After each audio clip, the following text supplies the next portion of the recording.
Today we're going to start looking at some of the patterns in the periodic table. You're already starting to unlock in class all the power that's contained in this periodic table and all the information. It's just not randomly organized. And so Mendeleev, who put together the periodic table, and you don't need to put this in your notes, but I do need you to take a look at it and to be really, really impressed. You did a puzzle, a periodic table puzzle, where you had to find a missing card. Now, obviously, that didn't have anything to do with the periodic table, other than once you got it arranged properly, you could predict all kinds of patterns about a card that was missing, and also about cards that have yet to be discovered or didn't exist yet. So Mendeleev did the same thing with the elements. There had been several things tried, triads and groups and whatever, but Mendeleev was the one who really put together the periodic table. And what's really, really impressive, and how he knew he was on the right track, was that he predicted an element that he called ecosilicon. And he predicted that the atomic mass of that element would be 72. Once germanium was discovered, which is what he was calling ecosilicon. I mean, look at this, 72, and it's actually 72.61. He predicted the density would be 5.5 grams per centimeters cubed. It is actually 5.35. He predicted the melting point would be high. It's 947 degrees Celsius. He predicted the color would be gray. It is gray. He predicted the density of the oxide, which means what formula, when germanium combines with oxygen, what the density of that compound would be. He got it spot on. He predicted what the boiling point would be when germanium made a compound with chlorine. And again, very close. And then he predicted the density of that chloride. I mean, that's just amazing, because this he predicted without knowing that it existed. He really, really reaffirmed and knew that he was on the right track when he picked up something that he called eka-aluminum, which is gallium, which is the element just below aluminum. He predicted the atomic mass would be 68. It's actually 69.72. He predicted the density would be 6. It's 5.904. He saw the melting point would be low. It's 29.78 degrees Celsius. The oxides formula, he predicted would be Ea2O3. It's actually Ga2O3. He predicted the density would be 5.5. It's 5.88. And he predicted that it would be soluble in alkalis and acids, and in fact it is. He predicted that the chlorides formula would be Ea2C6 and that it would be volatile, which means it rapidly evaporates. And again, he was right. So he knew that he was onto something. He knew that he had it right, which is what I told you when you guys did the puzzle. I told you, you'll know when you have it right, and most of you did. You came up to check it, to see, to confirm. You came up to confirm with what I actually knew, but it was in fact correct. So you knew when you were correct, and Mendeleev did too. And I think that's really, really cool. I don't need you to memorize any of these facts or anything, but just the idea of how powerful this periodic table is going to be to us during the course of this school year. So the periodic law, elements are arranged by their atomic number. So we've already learned that 1 and then 2, 3, and 4. There's some spacing in there. And there's a periodic repetition to their physical and chemical properties. And that's what the idea is of periodic law.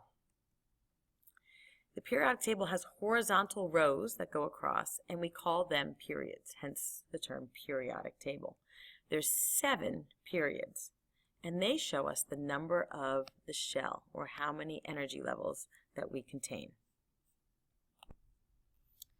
We also have vertical columns that are called groups, and these groups show us the valence electrons, or how many outer electrons we have. And this is where those diagrams we did with the rings comes into play.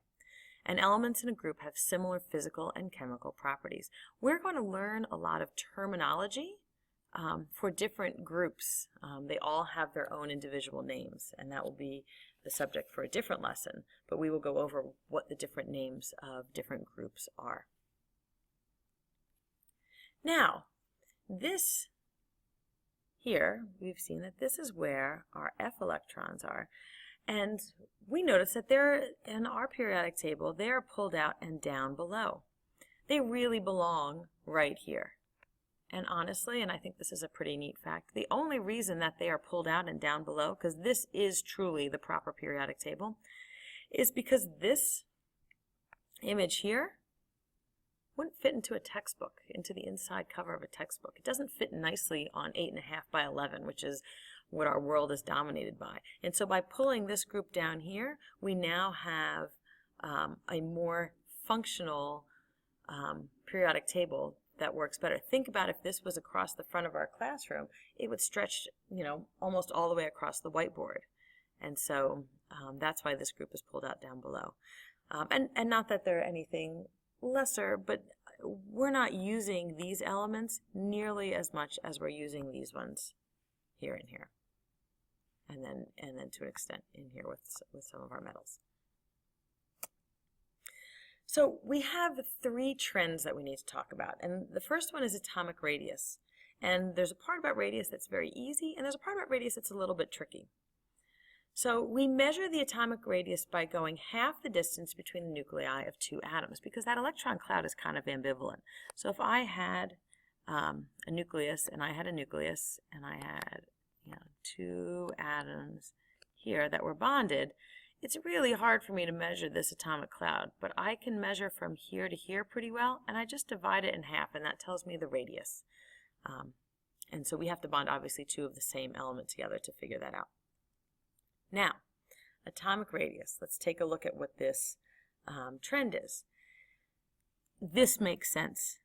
As we go down the periodic table, our elements get larger. So lithium has 3 electrons, then 11, then 19, then 37. We are adding energy levels. We are adding rings of shells as we go down the periodic table. So I always think this going down trend really, really makes sense. But we look over going this way, and lithium here, he's got 3 protons, and we go over to neon here, and neon has 10. And you're looking at me and you're saying, well, gee, why? Why is it getting smaller? Why isn't it actually getting larger? And what we have to think about is that these are all in the same ring of electrons. So if we look at lithium, lithium has its 3 protons, its 4 neutrons, and then it has 2 electrons, and then it has 1 electron. There's my...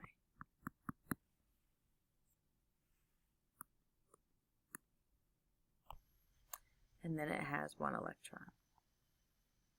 If we look at neon, neon has his 10 protons, it has 10 neutrons, it has 2 electrons, and then it has 8 electrons.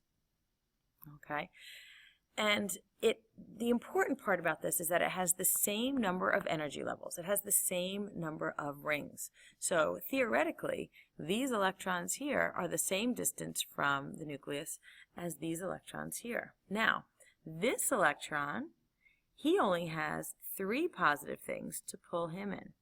These electrons, which are all evenly spaced around, have the feeling of 10 positive things pulling them in. And so because of this increased nuclear charge, this is really able to pull in these 8 electrons. Even though there's 8 of them, it's able to pull them in much closer.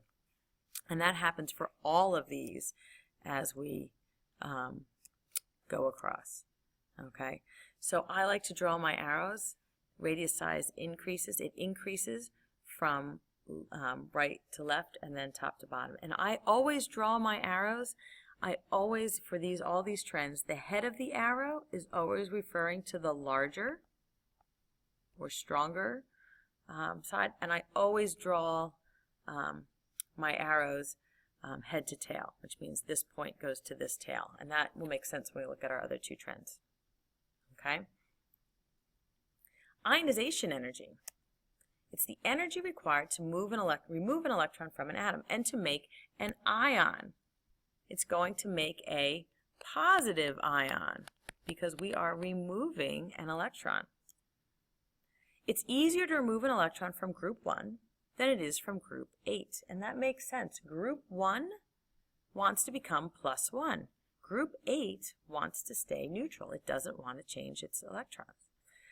It's also easier to move electrons that are further away from the nucleus, elements at the bottom of a group, because they're further away and don't feel that nuclear charge as much.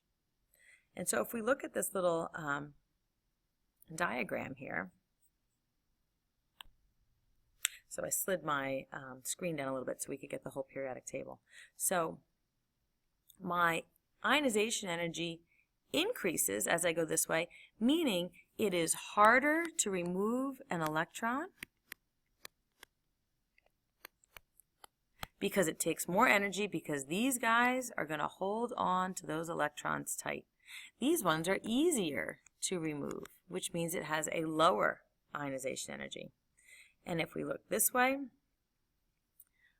these ones are harder to remove here than these ones down below, because these ones are further away from the nucleus. So because they're further away, it's easier to take them from here. So notice I have my arrows again. The point is always going towards whatever is greater or harder to remove or larger, and we go again from head to tail. Okay, so we go this way and we go that direction. And then we have one more thing called electronegativity. And it's the measure of an element's ability to attract electrons which are in a bond, meaning we have elements that are bonded together and they want to hog the electrons over towards their side. So it's sort of the opposite of ionization energy. You sometimes see the term electron affinity, and electron affinity would be when it's an atom attracting an electron. So here we have a table of electronegativities, and we'll visit this more when we get into bonding. But we can see what the values are. We're not concerned with the values right now, but we can see right here, this is our most electronegative element, and this color represents, these are our most electronegative elements. This right down here, this is our least electronegative element. This means fluorine really, really wants electrons. That makes sense. He wants to be -1. That means cesium really doesn't want electrons, could care less. And that's cool because he wants to be +1. And it has to do with how far these electrons are away from the nucleus, how close they are to the nucleus. And so if we look at our trend, it's the same pattern as ionization energy, but in this time, our ionization energy is increasing as we go across, and it's increasing as we go up. Now, if you look carefully at this table, you'll notice it's not a perfect trend. 1.5, 1.6, 1.6, 1.5, 1.8, 1.9, 1.6, it's not perfect. And none of these trends that we just learned are perfect. But the idea is that the pattern is good, and I will never ask you to know these exceptions. I'm never going to trick you by asking you between copper and zinc. So in our case, electronegativity is always going to increase if it's more to the right. It's always going to increase as we go up. The other thing that is important to know is that we are not, I'm never going to have you compare things that aren't either in the same column or in the same period or in the same group, okay? We're not going to compare things on a diagonal because that can change how we look at things. One more trend is that more non-metallic is near the top. Things that are considered to be more metallic are down the bottom. This is very, very, very, very loose, but will become useful with some problem solving that we're going to do. So these are some very general trends, whereas our other three are much more specific. And so here's a summary. Ionization and electronegativity are opposite, and to an extent I don't necessarily like the way this is set up. If this works for you, that's good. I like to think this way, and what I always do is I say, okay, if I'm looking at radius, okay, radius increases this way, and if I know that one, I therefore know the rest of my trends, because if radius increases going down, which makes sense, lithium 3, francium 87, I know that my other arrow has to go this way because I always draw them head to tail. And now my other two trends, oh, blue isn't going to be a good color for that. Let's try another color. Let's try yellow. My other two trends are going to go this way.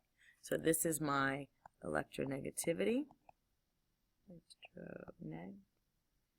and ionization energy. And then again, it goes head to tail. It's going to go this way. And so this is my large values over here.